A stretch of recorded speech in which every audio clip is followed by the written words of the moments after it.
This week, we're bringing back one of our favorite ever episodes.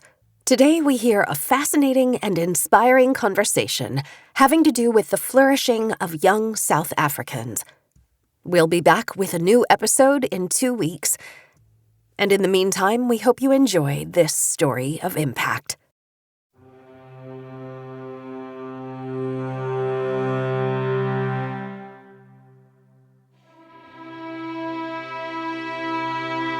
Welcome to Stories of Impact. I'm producer Tavia Gilbert, and in every episode of this podcast, journalist Richard Sergey and I bring you conversation about the newest scientific research on human flourishing and how those discoveries can be translated into practical tools. This season, we're focusing on conversations about human flourishing, and today we'll hear a fascinating and inspiring conversation having to do with the flourishing of young South Africans. Today's episode highlights Richard's conversation with Nina Callaghan, former Associate Director and current South African Chair of Children's Radio Foundation. Before we get into the conversation with Nina, let me give you a little background about Children's Radio Foundation. Since its founding in 2007, the core of the foundation's work has been partnering with community radio stations, community-based organizations, and youth in order to grow and nurture spaces of broadcast and community engagement for young people. The foundation operates with an awareness that young people make up the biggest demographic on the African continent and in their country of South Africa, but they have very few spaces where they can express themselves, contribute to opinion, and advocate for things that they need in their lives. So with that awareness, Children's Radio Foundation creates spaces where young people can be young reporters, and they broadcast radio shows every week that are researched, produced, and hosted by young people themselves. In a post-apartheid country, still suffering the social, psychic, and economic wounds of decades of institutionalized racial segregation, the very act of teaching these youth basic journalism 101, including ethics, consent, and truth-telling, is a powerful healing act. Not only that, the work invites young people to embrace truth-telling about taboo topics like HIV, sexual reproductive health and rights, education, building safer communities, migration, and xenophobia. Through their groundbreaking work, Children's Radio Foundation is developing young people as critical thinkers and confident communicators, young people who are socially aware and who are active in their own lives and the lives of their communities. We'll hear from a number of the young journalists involved in the foundation at the end of the episode. All Black, between the ages of 14 and 20 years old, and from underserved communities, either peri-rural areas on the fringes of urban centers, or quite deeply rural areas. These young reporters are tasked with exploring the issues affecting their communities, and then sharing what they come to understand about those issues to a listenership of as many as 600,000 people. These young people's stories and experiences in their communities reach, as project director and our interviewee Nina Callaghan put it, intimate spaces in very far-flung areas. Whatever their backgrounds, through their work with Children's Radio Foundation, these youth reporters learn firsthand how potent a place community radio is for the convergence of activism, awareness, community news, and information. So here's Nina Callaghan herself, talking about the necessity of a foundation that focuses on the voices of young people. Young people desperately need to be heard. If young people across the racial spectrum attend a privileged school or they live in wealthier urban areas, the pathways to being heard and access to information, to platforms to express themselves are so much more available than if you're looking at a community in the Eastern Cape, which is 300 kilometers away from any major urban center. And why radio? Radio it's life, it's intimate. It reaches into homes, into cars, into public spaces. It's immediate. It's alive in the moment, and people are able to interact with it. Now with WhatsApp technology and other means of communication and messaging, your voice can be heard on air in an instant and for free. You don't have to call in and use up your airtime. Radio is local. It reflects the people around. When I listen to some of the young people and I ask, why do you love it so much? It's a lot of work to put together a half an hour to an hour show. And you have school, you have homework, extra classes, chores in your family. And they say, when I'm in front of the mic, I feel alive. It's the buzz of production. It is the thrill of not knowing what caller is calling in and what they're going to say. It's about being quick on your feet. It's about working in a team, and the real satisfaction when you've had a broadcast that went really well and you know that you've reached people. It's very satisfying. Callaghan herself is a former journalist, and you can hear from the energy in her voice how she lights up about radio. Does she sense that there is something special or different about that medium? I think so. I think it's more honest. There's less setup. There's less construction. There's a lot more spontaneous sharing. The microphone, when you're holding a microphone, you're speaking into a microphone, it's almost like a mini confessional. It does something to your process, to your body. It makes you breathe differently as opposed to cameras and a different eye of awareness. Radio is really intimate, and it asks intimate things of you. And I think it's able to access stories a lot easier. Yeah, and I think that can really be captured on air. So let's start at the beginning. How can young people join this powerful program? We researched what were the better community radio stations out there.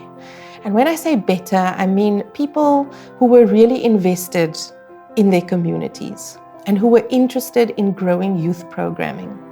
So we pitched the idea of a Young Reporters Network to station managers, and it's a values proposition. There's no big money in this for radio stations. What we support the project with is not enough for anyone to pay their bills or by a long shot to purchase airtime on radio. So the Community Radio Station and Children's Radio Foundation enter into an agreement around nurturing young talent and youth development in underserved communities.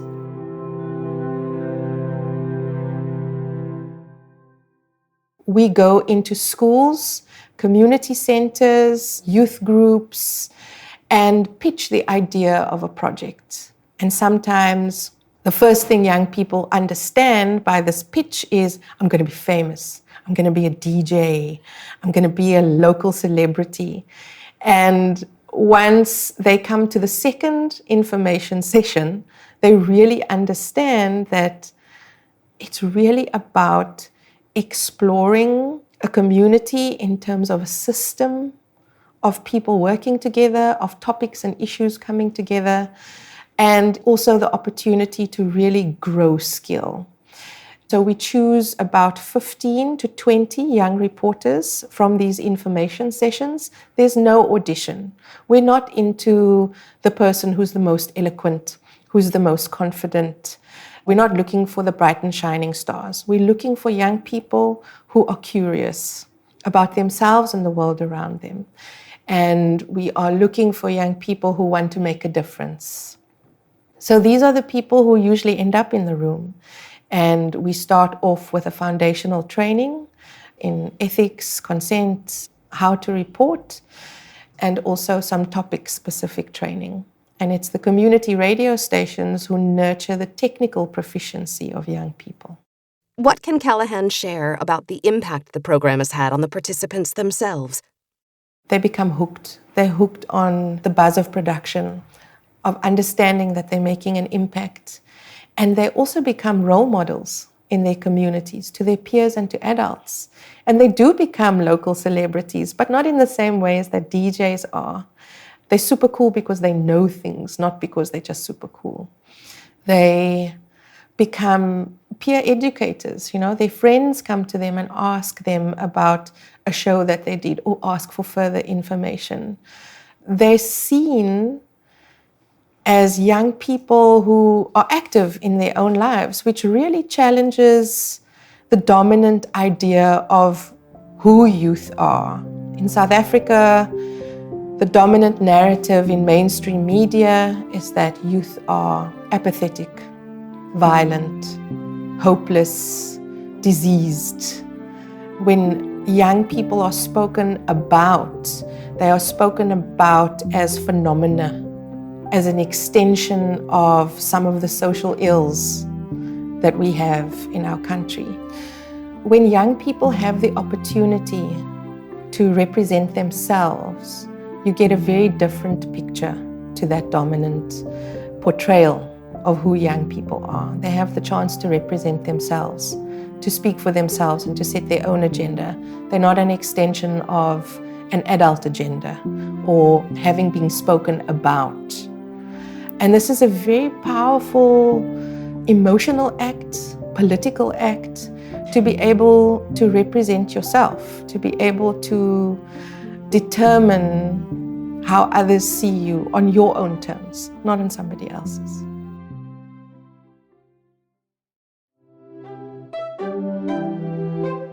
Callaghan seems as though she herself is inspired by these young reporters.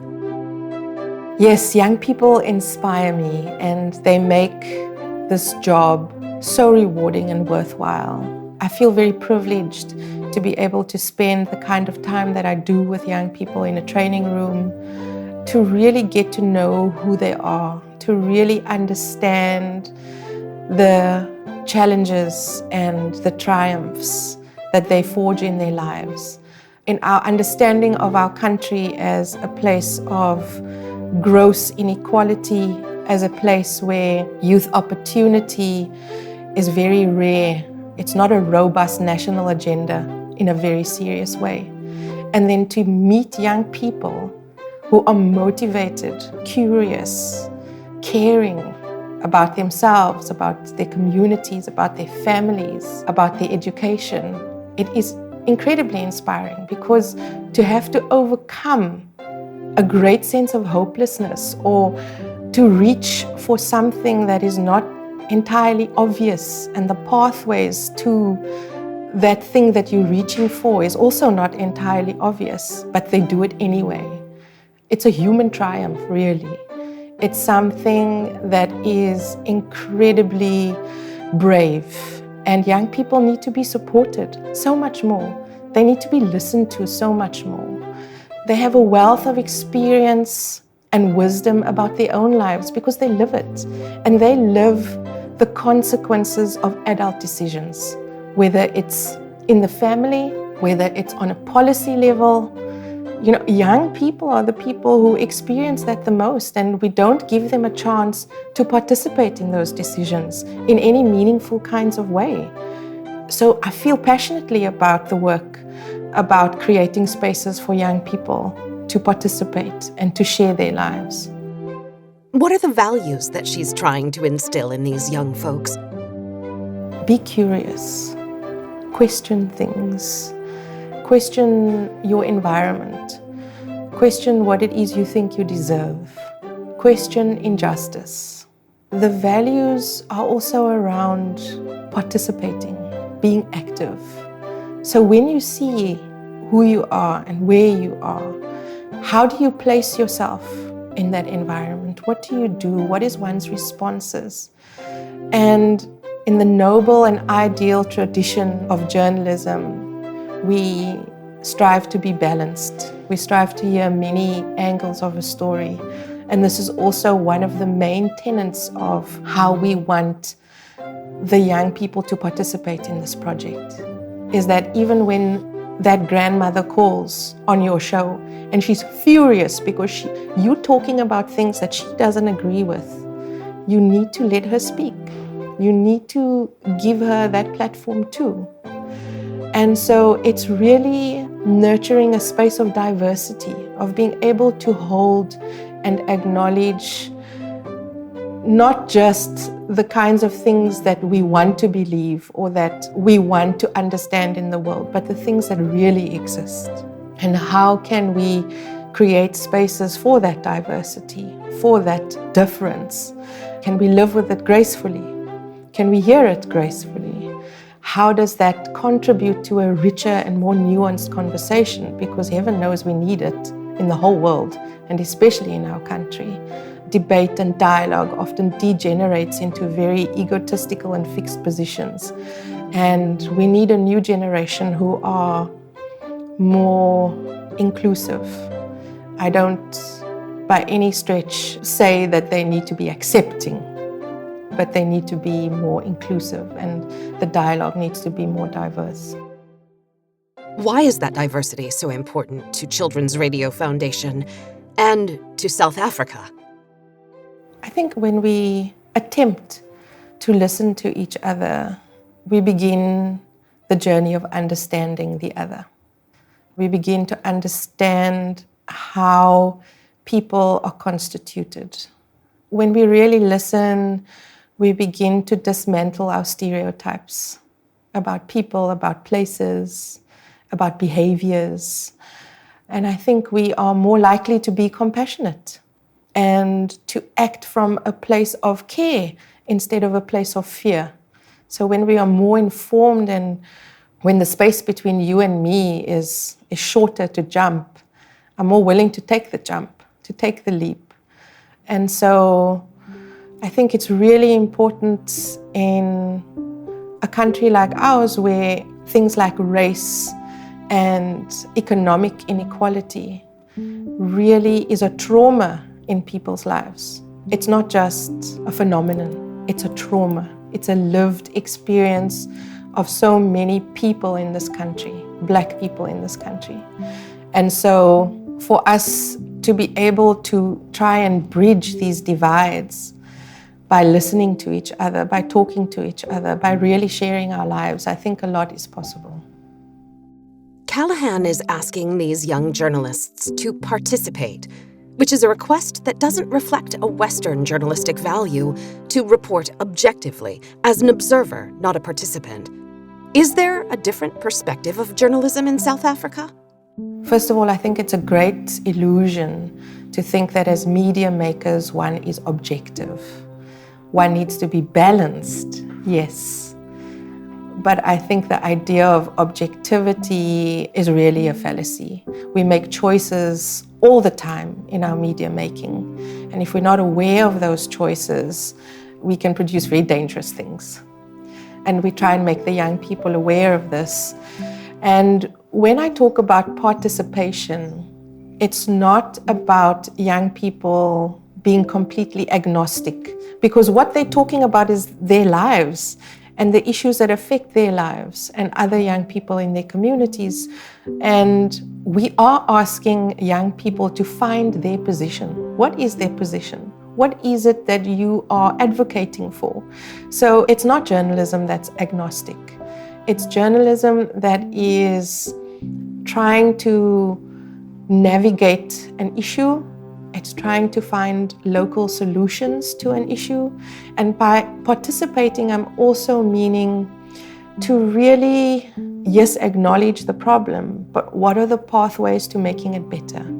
In a classical sense, it's not really solutions journalism, because I think solutions journalism is quite forensic in its unpacking of information and research and so.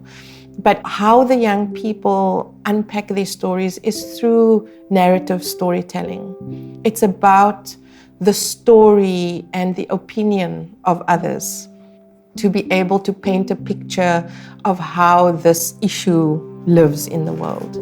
So it's very emotive, and that's also another way of participation. We're asking, and young people are asking themselves and their peers and their community members to really share, and that's also about participation. We're not asking for cold facts or what happened.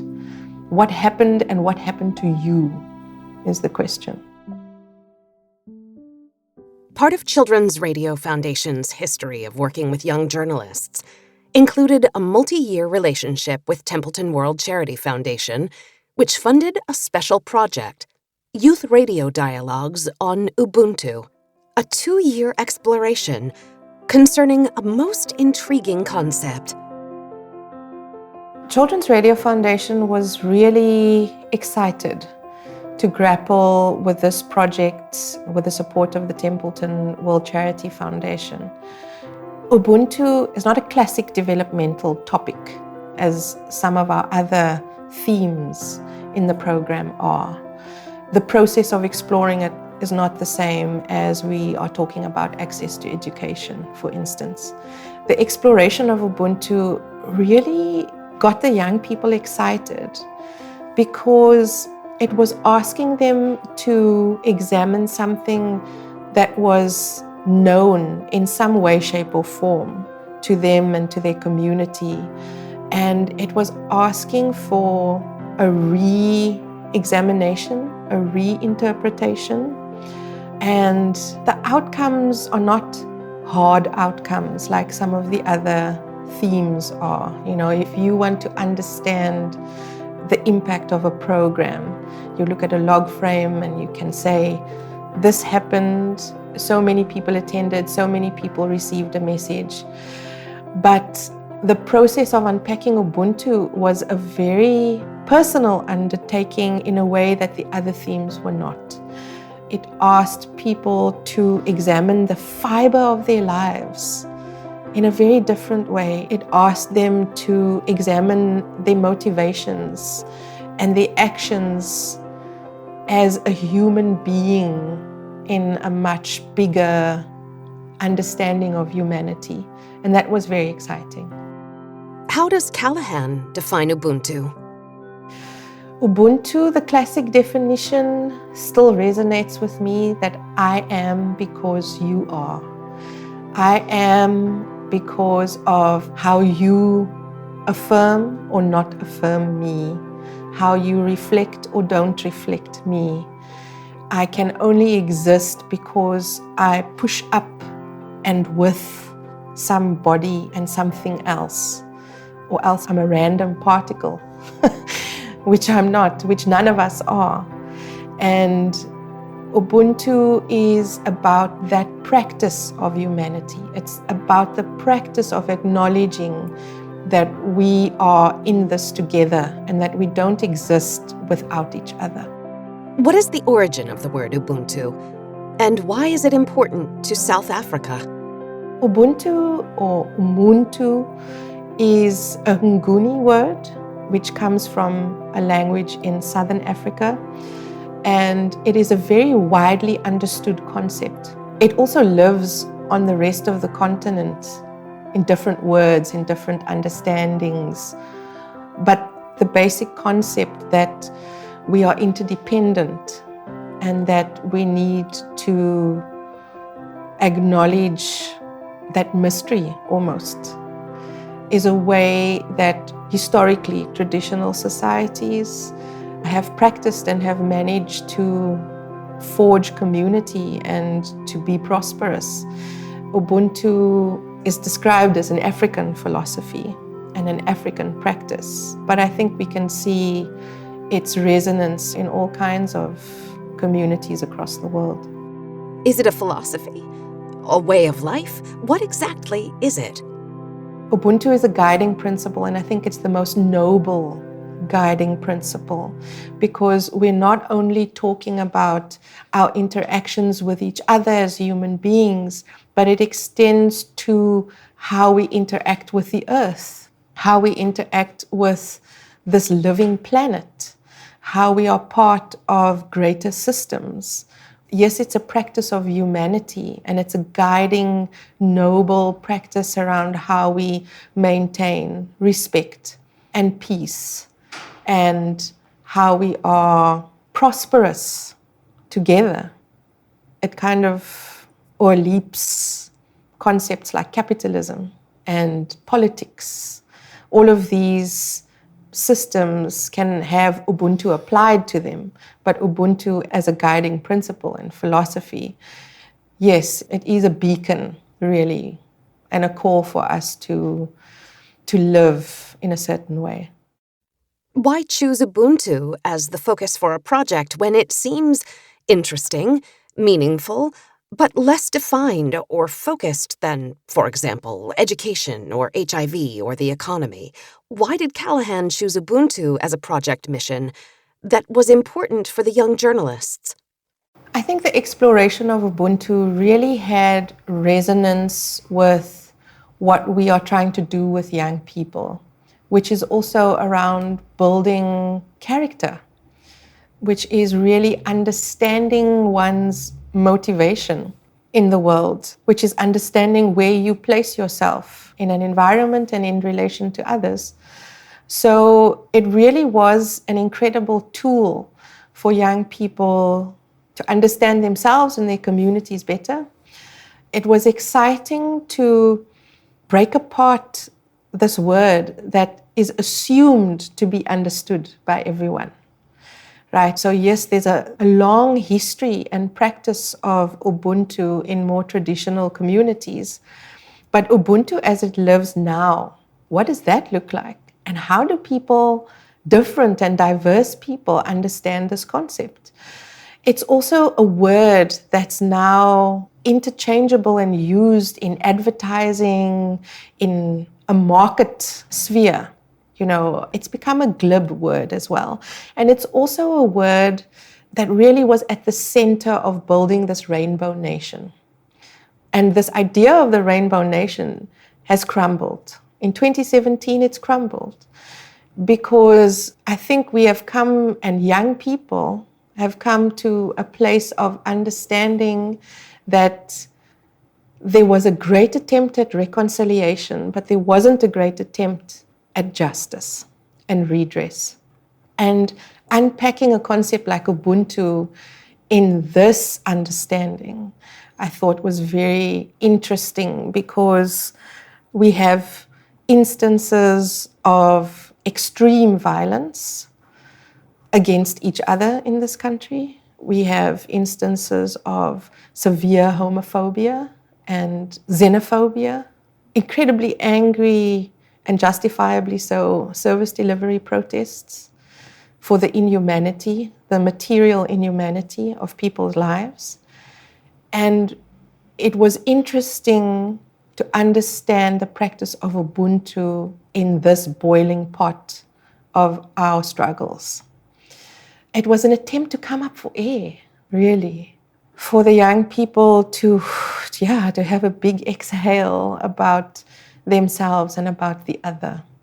I think it was really needed. Did Callaghan have her own experience of learning something new in the Ubuntu project? The Ubuntu project was a 2-year project. And in the first year, the young people really explored what is Ubuntu for myself and for others. And it was a process of having intergenerational conversations with grandmothers and parents and older people. It was an exploration of what my peers think Ubuntu is or isn't. And it was a very light discovery and process of discovery. In the second year, we problematized Ubuntu a bit. And we asked, is Ubuntu conditional in these very extreme situations of our lives in South Africa, in the face of extreme inequality, in the face of racism? How do we practice Ubuntu? Is Ubuntu this plaster that we put over everything in an attempt to just live together? You know, does Ubuntu kill or enhance a revolutionary idea and spirit? And young people really grappled with some of these issues because they're very real in their lives.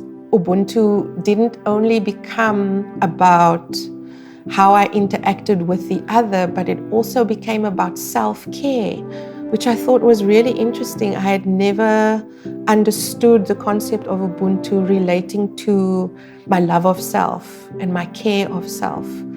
Ubuntu can and was often understood as this very self-sacrificing practice.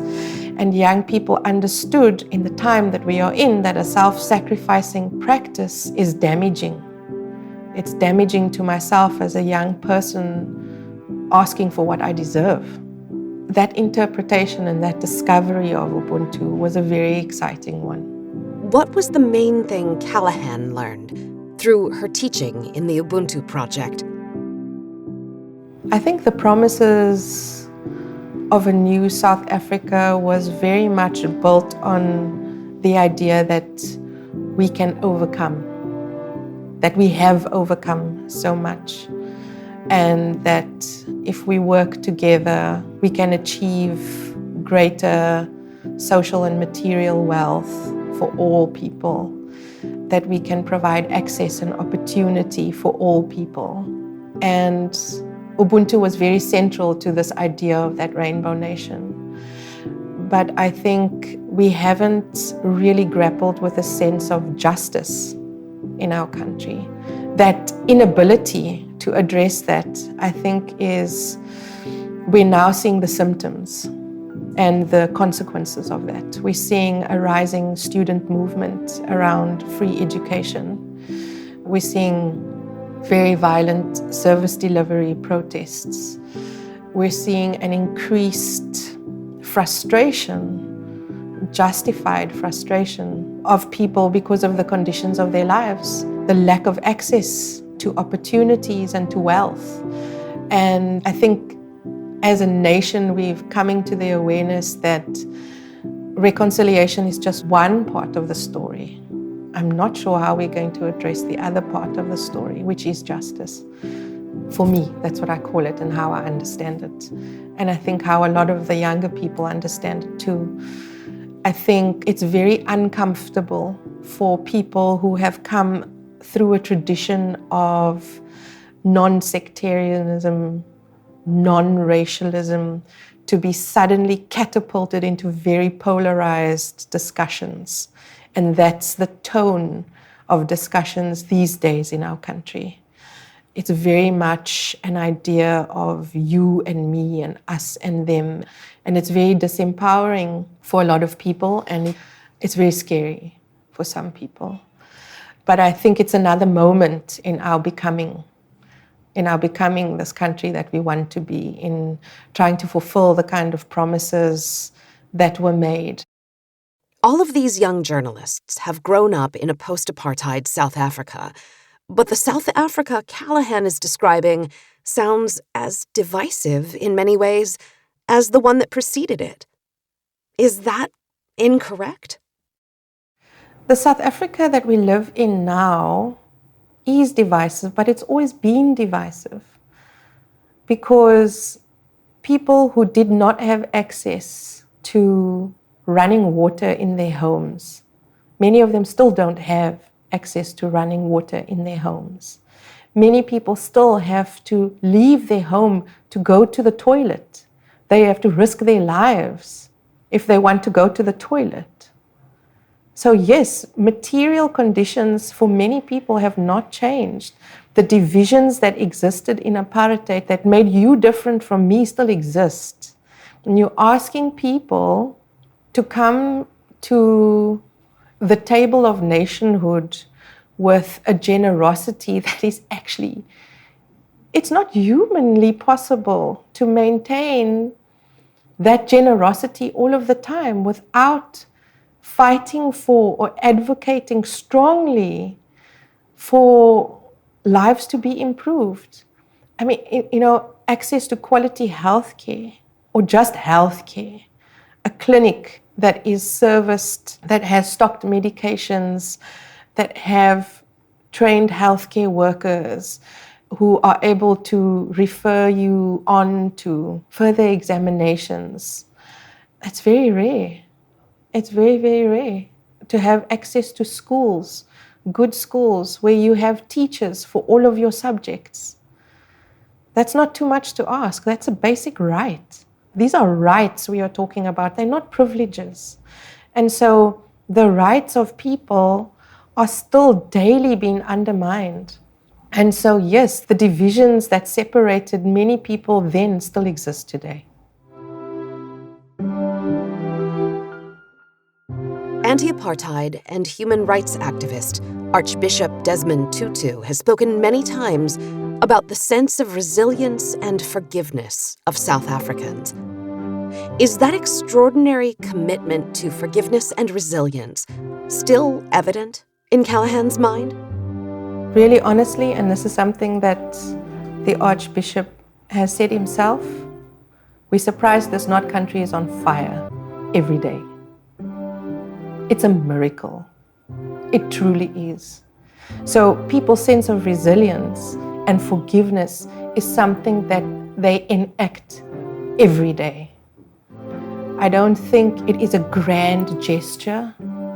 It is just the act of getting up and going about your business and being nice to people and practicing Ubuntu despite all of the signifiers in your life that tell you you are less than. So absolutely, that sense of resilience and forgiveness lives as a grace in this country every day. Is Ubuntu, then, ultimately just a way of surviving? Not just survival, sanity, yes.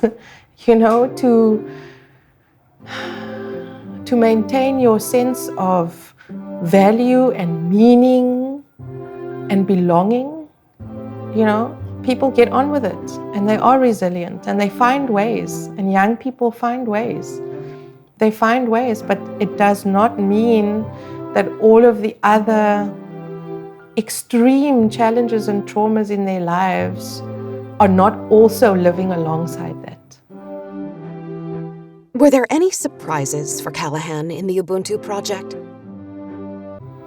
I think many young people came to a new and refreshed understanding of Ubuntu, in that it included themselves, in that it wasn't this self-sacrificial practice. I think what they were also able to see was the application of Ubuntu in so many areas of their lives. So they were looking at, does Ubuntu live in my love relationship with my boyfriend? Is he showing me Ubuntu through the way that he treats me? Is there respect living here? Is there good communication living here? They found applications of Ubuntu in the health clinic. Is Ubuntu being practiced here in the ways that we relate to each other as a young client and as a healthcare worker? That I found really exciting, for young people to take their learning that could have been quite abstract and to really locate it in a very real place. Did she find anything else she didn't expect? I think young people recognized wisdom in their elders in ways that they had been probably frustrated with or resentful of. I think they looked at their communities, however dire their situations were, or the situations of the communities were, there was an acknowledgement that they are also assets, that there's also value here, that they are valuable people, that they are valuable stories, that they are valuable strategies to moving forward. Yeah, and it was lovely to hear young people explore issues that was outside of the very sometimes impersonal boundaries of what makes a topic. Ubuntu was able to live and breathe in so many aspects of life. Was Callaghan exploring the topic of Ubuntu for its inherent value, for its own richness, or was she looking for a particular outcome? One can say that through the Ubuntu project in over 2 years, young people were energized about becoming active citizens. They looked at their accountability and leadership as young people, and these are more of the outcomes that we can talk about.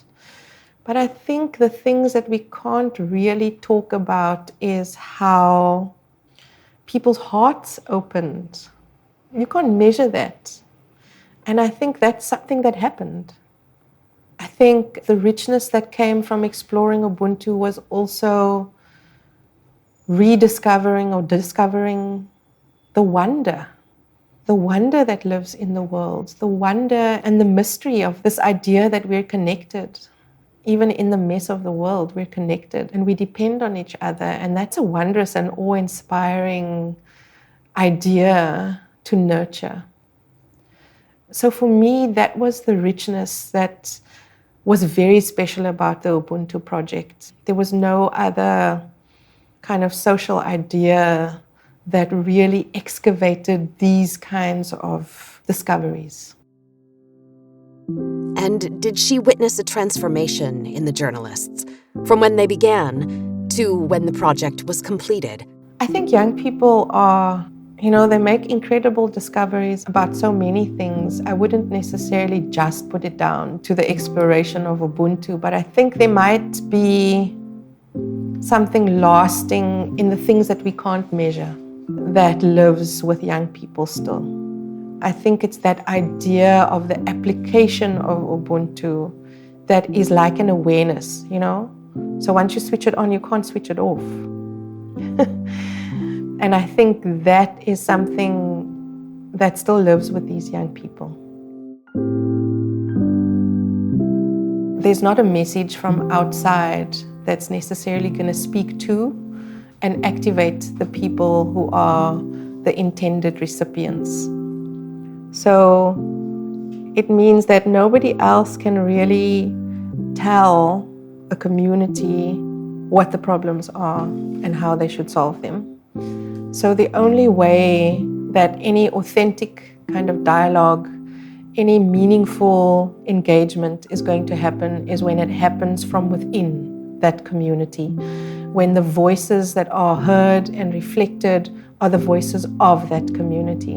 And so I think young people exploring a concept like Ubuntu, they did it in a way that was very real and that was lived and that was all around them. And while there were great resonances between places across the country and across project sites, it was examined in a very hyper-local way. And I think this is an empowering act because people participate in the dialogue and they try and find solutions together to what is real, to what's happening.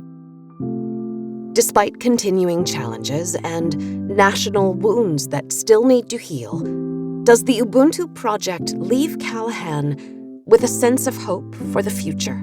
Is she an optimist? I'm optimistic because I work with young people and because young people are innovative and they're curious and they're thinking of new ways of doing things. And this is what gives me hope. I'm not looking at the signifiers of hope from institutions and politics and policies. I'm enthused and renewed by the ideas of young people. And through this Ubuntu project and through the other projects that they do, there was a great sense of innovation and discovery. And that was very hopeful. It was beyond kind of the loop of my own thoughts. And I was really energized by how young people were engaging. We've had the pleasure of hearing Nina Callaghan's pleasure in reporting on the development of the young people she has mentored through the innovative Ubuntu project and through Children's Radio Foundation in general. But we haven't yet heard from any young people.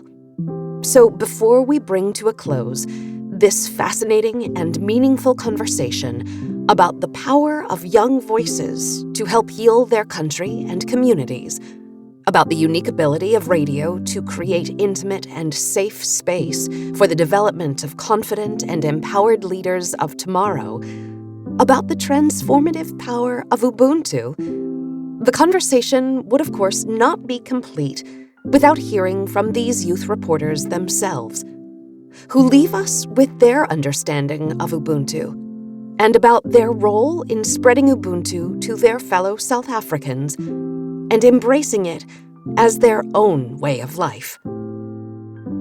I felt that if nobody else is going to make a difference, then I might as well try. I honestly felt that doing this, being at the radio station, doing topics that are interesting but also informative, and somewhere along the line somebody's going to listen and it's going to affect them. The feeling of knowing that you helped somebody, that somebody out there listened to your advice, that it's helping them, it's a great feeling.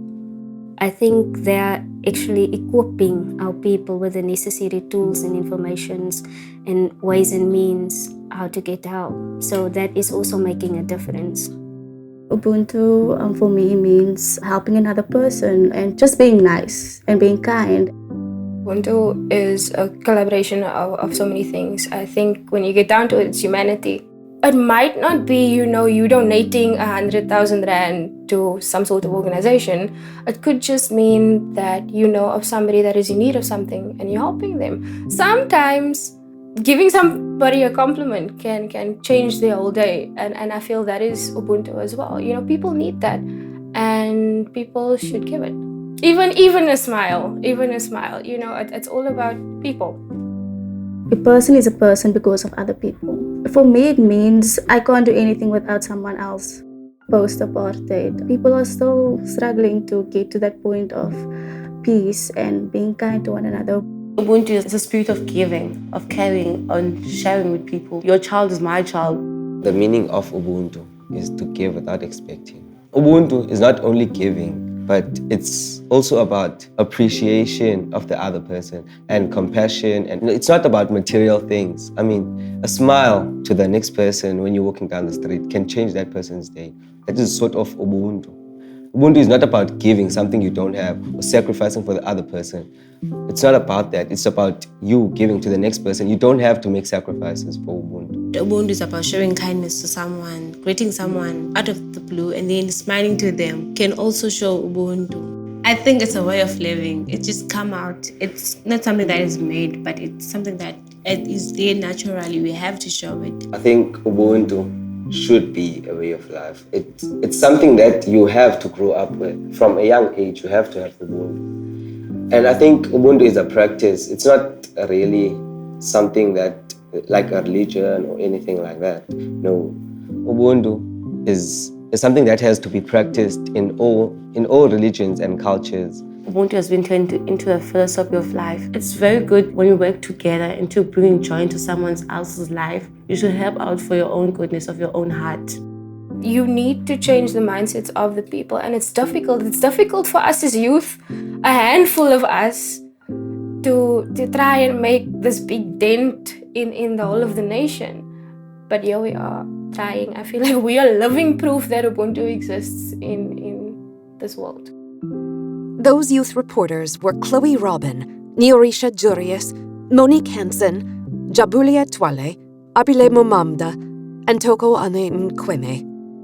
Like Callaghan, I find these young people's commitment to service, to learning and growth, to healing for themselves and in future generations very inspiring. And I, for one, will think about my own life in a different way and how I can share Ubuntu with the people in my own community.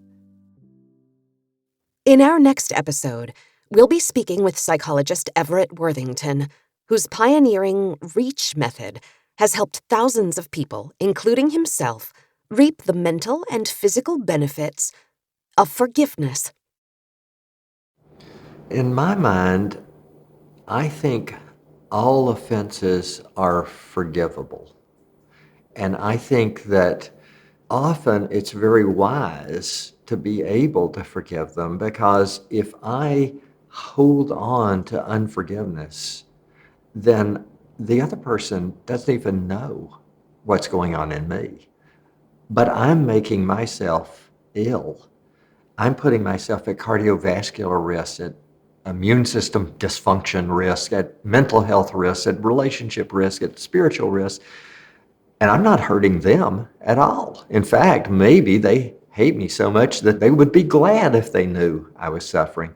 So because forgiveness goes on inside of me, I think just from a point of view of what's good for me, forgiveness is an experience that I would want to pursue. We look forward to bringing you that full conversation about the meaning and benefits of forgiveness. In the meantime, if you like today's story of impact, we'd be grateful if you'd take a moment to subscribe to the podcast and to rate and review us wherever you get your podcasts. That support helps us reach new audiences. For more stories and videos, please visit storiesofimpact.org. This has been the Stories of Impact podcast with Richard Sergey and Tavia Gilbert. This episode written and produced by Talkbox and Tavia Gilbert. Associate producer Katie Flood. Music by Alexander Filipiak. Mix and master by Kayla Elrod. Executive producer Michelle Cobb. The Stories of Impact podcast is generously supported by Templeton World Charity Foundation.